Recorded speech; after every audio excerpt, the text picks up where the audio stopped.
శ్రీసుకనూరు ఆ క్షేత్రమే తిరుచానూరుగా మారింది. అదే అలుమేలు మంగాపురంగా ప్రసిద్ధి చెందింది. పేరులోనే స్పష్టంగా ఉంది కదా అక్కడ వెలసిన అమ్మవారెవరో. మరి అక్కడ వెలసిన ఆ అలుమేలు మంగమ్మ లేదా పద్మావతీదేవి ఎవరు? శ్రీ మహాలక్ష్మీదేవే పద్మావతిగా అవతరించిందని కొన్ని కథనాలు చెప్తుంటే, రామాయణంలో రావణాసురుని చెరలో ఉన్న వేదవతే ఈ పద్మావతి అని కొన్ని కథనాలు చెప్తున్నాయి.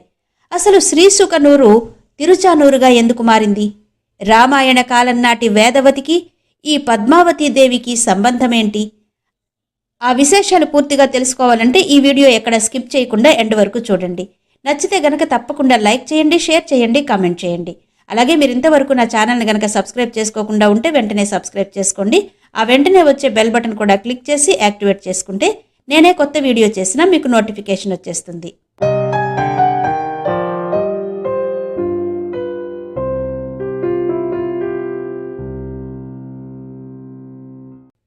తిరుపతి పట్టణానికి కేవలం 4 కిలోమీటర్ల దూరంలో ఉంది అలుమేలు మంగమ్మ కొలువు తీరిన అలుమేలు మంగాపురం. ఇదే తిరుచానూరు, ఇదే శ్రీసుకనూరు.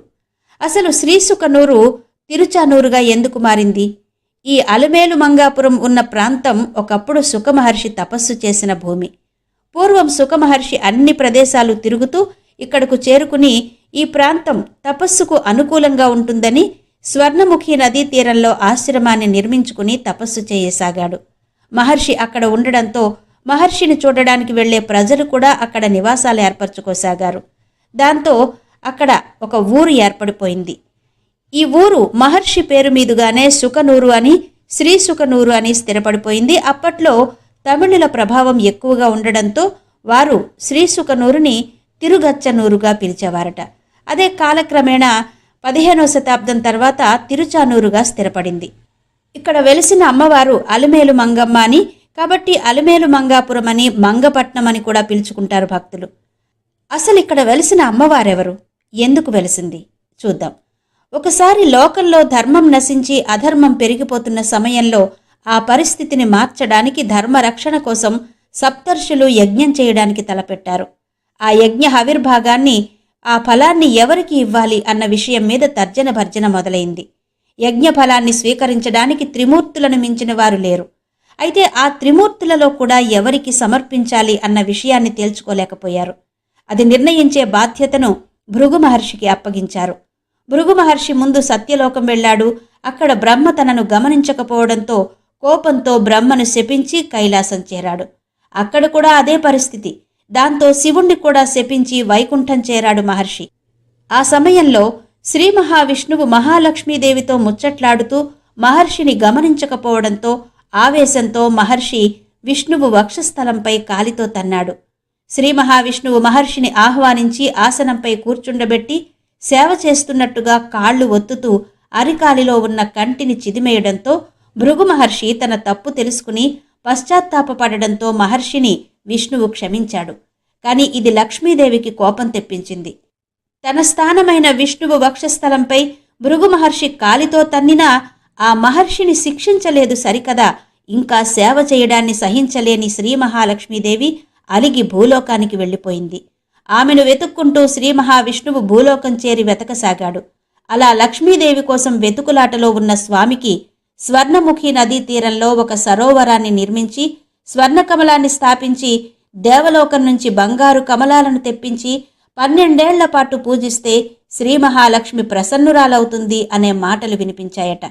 ఈ మాటలు విన్న శ్రీ మహావిష్ణువు తిరుచానూరులో పద్మ సరోవరాన్ని ఏర్పాటు చేసి 12 సంవత్సరాల పాటు ఆరాధన చేశాడు. కార్తీక మాసంలో పంచమి శుక్రవారం నాడు సరోవరంలోని కాంచన పద్మంలో ప్రత్యక్షమై తిరుచానూరులో కొలువు తీరింది శ్రీ మహాలక్ష్మీదేవి. అందుకే కార్తీక మాసంలోనే అమ్మవారి బ్రహ్మోత్సవాలు జరుగుతాయి. అమ్మవారు ప్రత్యక్షమైన కార్తీక పంచమి నాడు పంచమి తీర్థ ఉత్సవాలు చేస్తారు. అలా వచ్చిన శ్రీ మహావిష్ణువు శ్రీనివాసుడిగా వకులాదేవి పుత్రుడుగా ఉండసాగాడు. లక్ష్మీదేవి అంశతో పద్మంలో ఉద్భవించిన పద్మావతీదేవి ఆకాశరాజు కుమార్తెగా పెరగసాగింది. ఒక సందర్భంలో పద్మావతీదేవి వనంలో విహరిస్తుండగా స్వామివారు ఆమెను చూచి వలచి వివాహం చేసుకున్నారని పురాణ కథనాలు చెప్తున్నాయి. మరో కథనం ప్రకారం త్రేతాయుగంలో సీతమ్మ బదులు రావణుని చెర అనుభవించిన వేదవతి శ్రీరాముణ్ణి వివాహం చేసుకోమని అడిగిందని, అప్పుడు శ్రీరాముడు ఈ అవతారంలో అది సాధ్యం కాదని, కలియుగంలో తాను శ్రీనివాసుడిగా అవతరించి నిన్ను వివాహం చేసుకుంటానని చెప్పాడని, ఆ వేదవతియే ఆకాశరాజు కూతురు పద్మావతిగా అవతరించి శ్రీనివాసుని వరించి వివాహం చేసుకుందని చెప్తారు. శ్రీనివాసుడి శిలగా అయినప్పుడు లక్ష్మీదేవి కొల్హాపూర్లోనూ, పద్మావతీదేవి అలమేలుగా తిరుచానూరులోనూ వెలిసినట్టు చెప్తారు. ప్రచారంలో ఉన్న మరో కథ ప్రకారం శ్రీనివాసుడు ఆకాశరాజు కూతురు పద్మావతీదేవిని వివాహం చేసుకున్న తర్వాత నూతన దంపతులు పర్వతారోహణ చేయరాదని అగస్త్య మహాముని చెప్పగా, అగస్త్య మహర్షి ఆశ్రమం వద్ద కొంతకాలం నివాసం ఉన్నారు. అదే శ్రీనివాస మంగాపురం. ఆ తర్వాత కొంతకాలానికి వెంకటాచలానికి ప్రయాణం కాగా ఆకాశరాజు తన కుమార్తె అల్లుళ్లకు వస్త్రాలు, ఆభరణాలు, వివిధ వస్తు వాహనాలు, దాసదాసి జనాలు సారే ఇచ్చి పంపాడు. కొండనెక్కడం ప్రారంభించారు.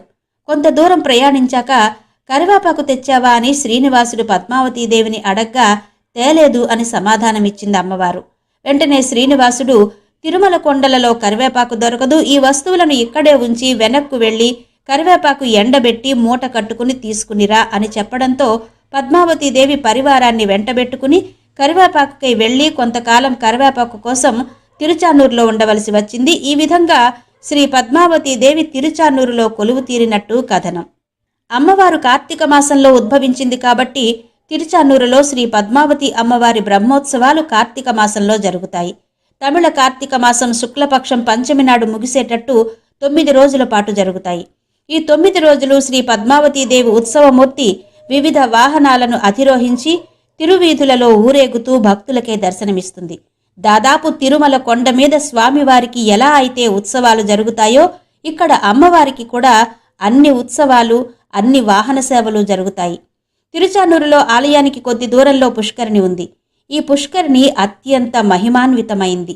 సాక్షాత్తు శ్రీ వెంకటేశ్వర స్వామివారు కుంతలము అనే ఆయుధంతో పుష్కరిణిని తవ్వారని, పద్మసరోవరంగా పిలువబడే ఈ సరోవరం నుంచే పద్మావతి అమ్మవారు ఆవిర్భవించిందని చెప్తారు.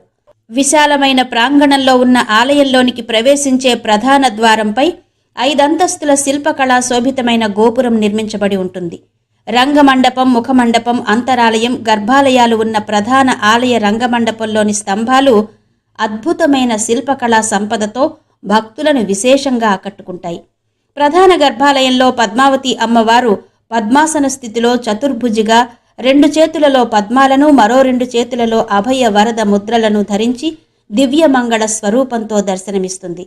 ముఖమండపంలో రామానుజాచార్యులు, గరుడాళ్వార్, విశ్వక్సేనుల్ని దర్శించుకోవచ్చు. అమ్మవారి ఆలయానికి కుడివైపున ఉన్న ఆలయంలో శ్రీదేవి భూదేవి సమేత శ్రీ వరదరాజస్వామివారు పూజలందుకుంటూ ఉన్నాడు.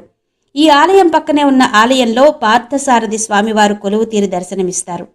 శ్రీ వేదవ్యాస మహర్షి రచించిన 18 పురాణంలో పద్మపురాణం ఒకటి. తిరుచానూరులో 50కి పైగా కళ్యాణ మండపాలున్నాయి. ప్రతి సంవత్సరం అక్కడ పెద్ద ఎత్తున వివాహాలు జరుగుతాయి. పద్మావతిని పద్మశాలి కులస్తులు తమ ఇంటి ఆడపడుచుగా భావిస్తారు.